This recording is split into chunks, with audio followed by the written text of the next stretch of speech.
Good morning, नमस्कार। आप सभी का ग्रेविटी पॉइंट ऑफिशियल चैनल में स्वागत है। मैं सुरेश धर दुबे आज आप लोगों के साथ इन्वायरमेंट इकोलॉजी के अंतर्गत 1992 की चर्चा को कंटिन्यू करेंगे। चैनल को सब्सक्राइब, लाइक एवं शेयर करने के लिए आप सभी का धन्यवाद। यदि आपने अभी तक चैनल को सब्सक्राइब नहीं किया तो चैनल को सब्सक्राइब करें, लाइक करें एवं प्रमोट करें, जिससे प्रत्येक वीडियो का नोटिफिकेशन आप लोगों तक समय समय पर उपलब्ध हो सके।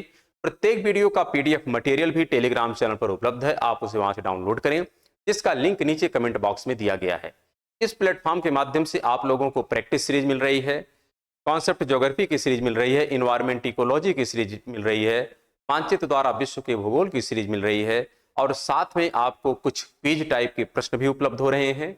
तो आप इन सभी मटेरियल का भरपूर लाभ उठाएं और अपने एग्जाम को बेहतर करने का पूरा प्रयास करें। हम आशा करते हैं कि आप लोग स्वस्थ होंगे, मस्त होंगे और अपनी पढ़ाई में संलग्न होंगे। तो आइए हम आज प्रारंभ करते हैं इन्वायरमेंट इकोलॉजी में 1992 की चर्चा को ही एक प्रकार से हम कंप्लीट करेंगे। हम लोगों ने जो डिस्कशन किया है उसको समझते हैं कि यहां पर क्या क्या बिंदु है जिसकी चर्चा हमको करनी है। अगर हम बात करें यहां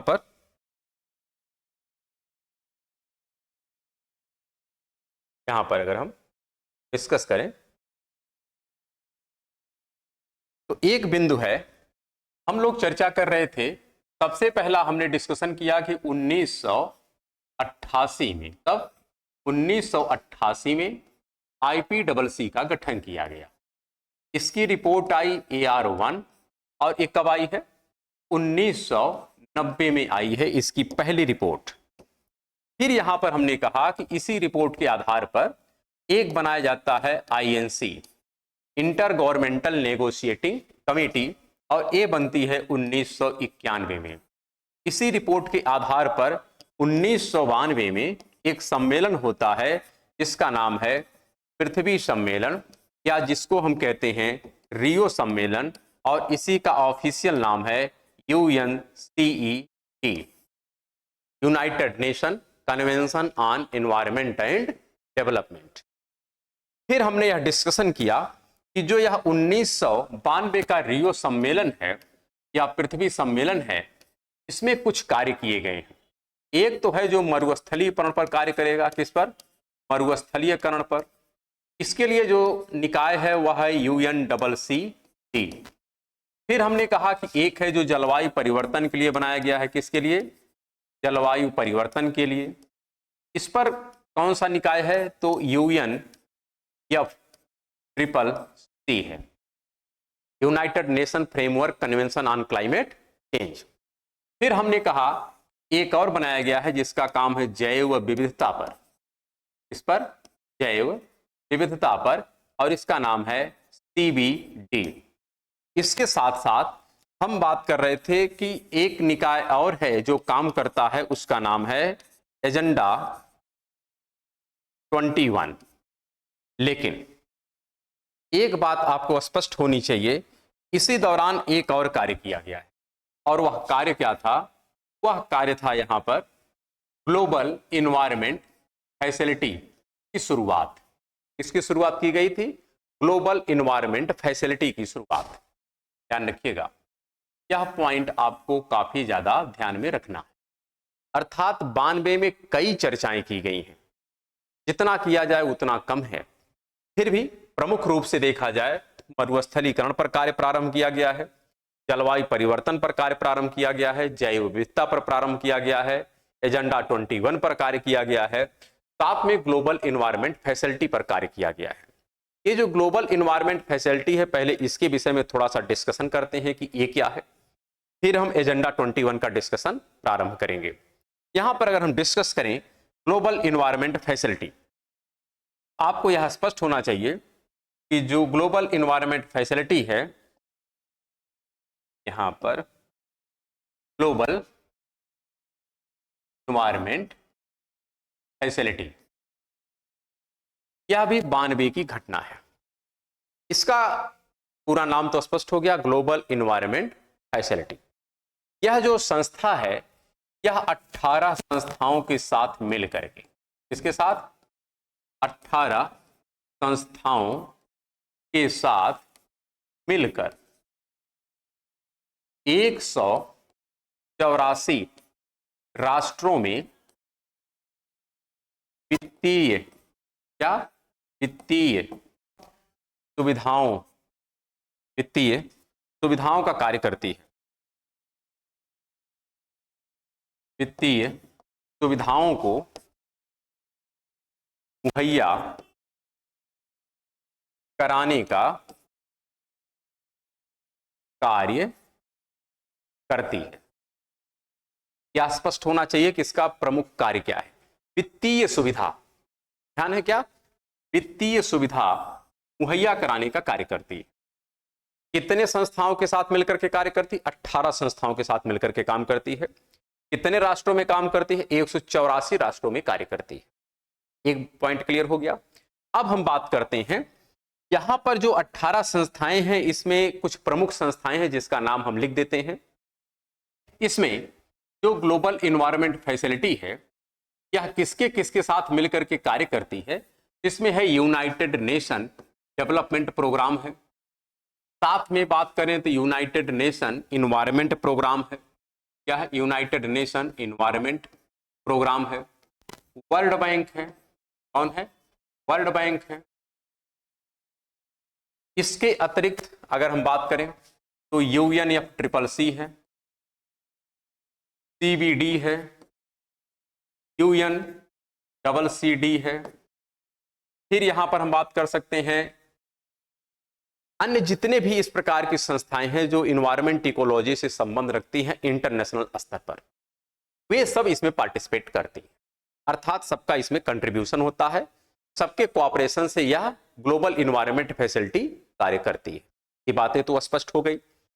यह ग्लोबल इन्वायरमेंट जो फैसिलिटी है, यह जो है UNFCCC के साथ मिलकर के हम लिख देते हैं ग्लोबल इन्वायरमेंट फैसिलिटी UNFCCC के साथ मिलकर के, किसके साथ, UNFCCC के साथ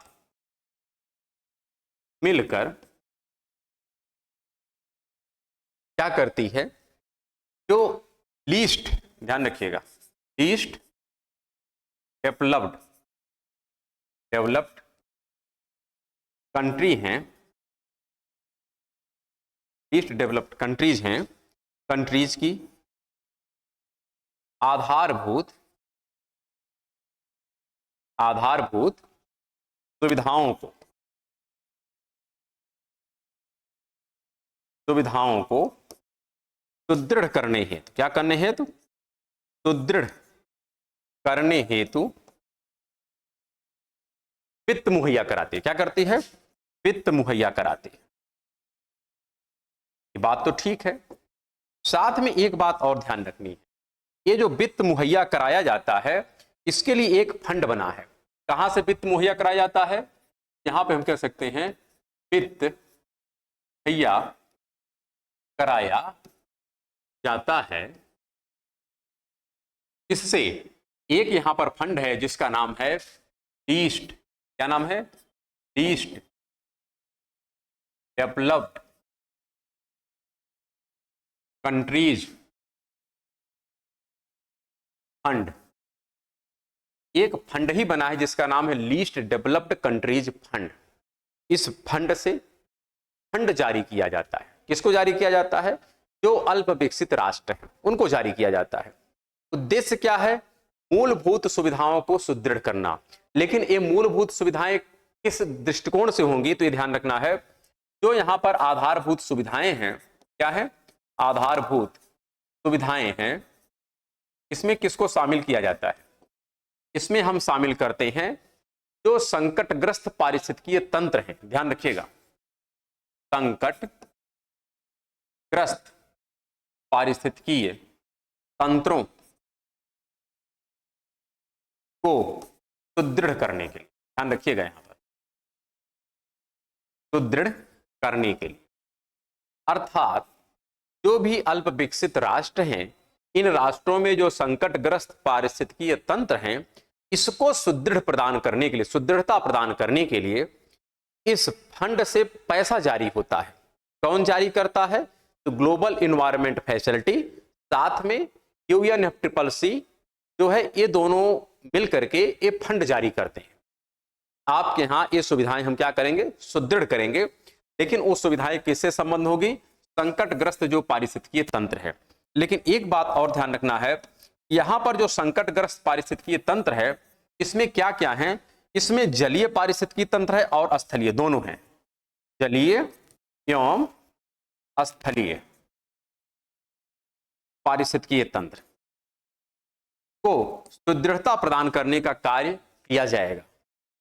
क्या सभी लिस्ट डेवलप कंट्री को दे दिया जाएगा? नहीं, ऐसे कंट्री को दिया जाएगा जिस कंट्री का एक नेशनल एडॉप्टेशन एक्शन प्लान होगा। क्या होगा?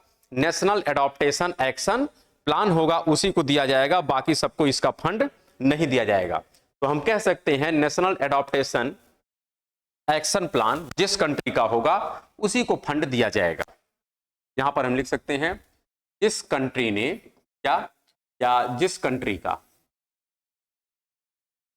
जिस कंट्रीज का नेशनल एडॉप्टेशन एक्शन प्लान होगा, अर्थात वह राष्ट्र एक अपना एक्शन प्लान तो बनाया हो कि हम क्या करना चाह रहे हैं, अर्थात उस पर्टिकुलर राष्ट्र में कौन कौन से संकटग्रस्त पारिस्थितिकीय तंत्र हैं उसकी एक लिस्ट होनी चाहिए, फिर इस पर वह क्या कार्य करना चाहिए, अर्थात उसका एक प्रोजेक्ट रिपोर्ट इसके पास होनी चाहिए, प्लान होना चाहिए। तो जो राष्ट्र ये सब कार्य कर रहा होगा उन्हीं राष्ट्रों को इस निधि से धन दिया जाएगा। तो ग्लोबल इन्वायरमेंट फैसिलिटी ये करती क्या है, विशेष तौर पर संकटग्रस्त पारिस्थितिकी तंत्रों की सुविधाओं को बेहतर करने के लिए फंड जारी करता है, जिसमें 18 संस्थाओं का सहयोग होता है और 184 राष्ट्रों में यह ऑपरेट करती है। तो अगर आपसे कभी पूछा जाए तो आप इसका जवाब बहुत बेहतर ढंग से दीजिएगा, यहां पर किसी प्रकार की कोई गलती नहीं होनी चाहिए। अब हम बात करते हैं आगे। यहां पर हमने बात किया कि जो रियो सम्मेलन है यहां का हमने एक पॉइंट तो डिस्कस किया जिसका नाम था ग्लोबल एनवायरनमेंट फैसिलिटी, लेकिन यहीं पर एक और प्रावधान किया गया जिसका नाम है एजेंडा 21। क्या नाम है? एजेंडा 21। तो अब समझते हैं हम लोग एजेंडा 21 के, क्योंकि यह समझना मेरे लिए काफी ज्यादा आवश्यक होता है, क्योंकि यहां से प्रश्न खूब पूछे जाते हैं। एजेंडा 21 की शुरुआत 1992 से होती है, लेकिन वास्तविक शुरुआत की अगर हम बात करें तो हमने आपसे डिस्कस किया था अतीत का एक संकल्पना है जिसका नाम है टिकाऊ विकास या संधारणीय विकास। क्या नाम है? टिकाऊ विकास, या इसी को कहते हैं हम लोग संधारणीय विकास। क्या कहते हैं? संधारणीय विकास।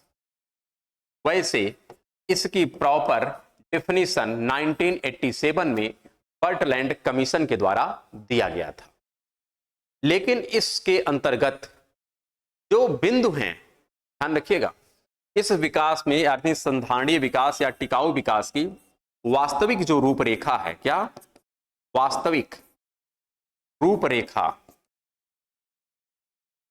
एजेंडा 21 के माध्यम से प्रस्तुत की गई। एजेंडा 21 के माध्यम से प्रस्तुत की गई। क्या की गई? प्रस्तुत की। तो यह थोड़ा सा हमको ध्यान रखना है कि यहां पर कोई ऐसी गलती ना हो जिससे प्रश्न हमारा गलत हो जाए। वैसे एजेंडा 21 प्रॉपर 1992 का है, लेकिन संधारणीय विकास टिकाऊ विकास की जो संकल्पना है ये है 87 की। वहां पर परिभाषा दी गई थी बर्टलैंड कमीशन के द्वारा आवर कॉमन फ्यूचर नामक पत्रिका में। लेकिन इसका जो वास्तविक रूप हमको देखने को मिला कि इसके अंतर्गत कौन कौन से प्रावधान समाहित किए गए हैं, उसकी विस्तृत रूपरेखा जो है यह एजेंडा 21 के रूप में हमारे सामने आती है। तो एजेंडा 21 की शुरुआत 1992 की है। अब बात करते हैं कि कोई भी, चूंकि एक अगर रिजोल्यूशन पास होता है या कोई भी अगर कन्वेंशन आता है, कोई भी प्रोटोकॉल बनता है, तो उसका समय के साथ प्रासंगिकता पर प्रश्न चिन्ह उठने लगते हैं।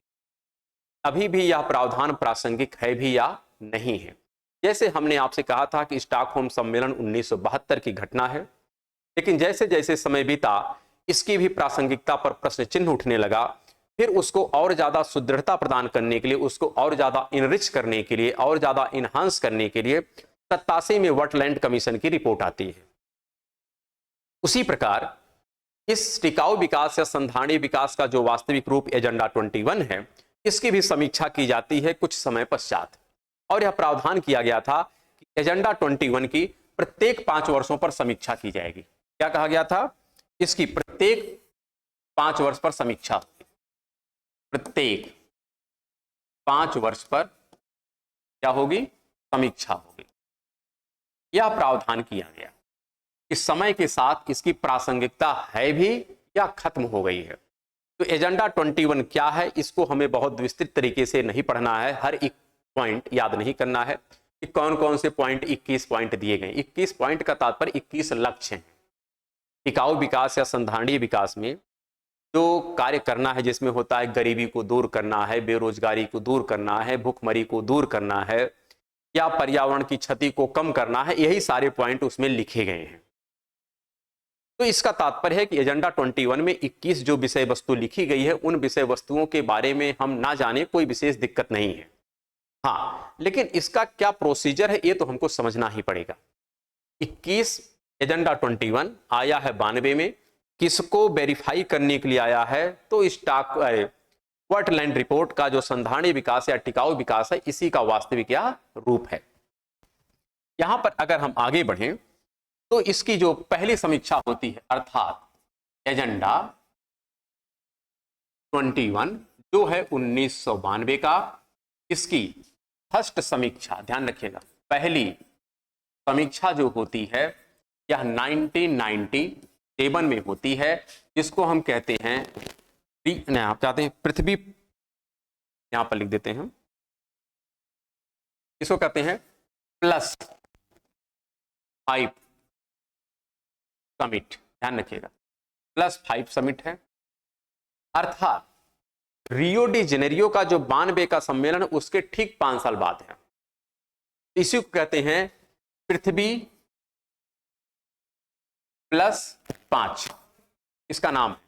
अर्थात पृथ्वी सम्मेलन के ठीक 5 वर्ष बाद का यह सम्मेलन है।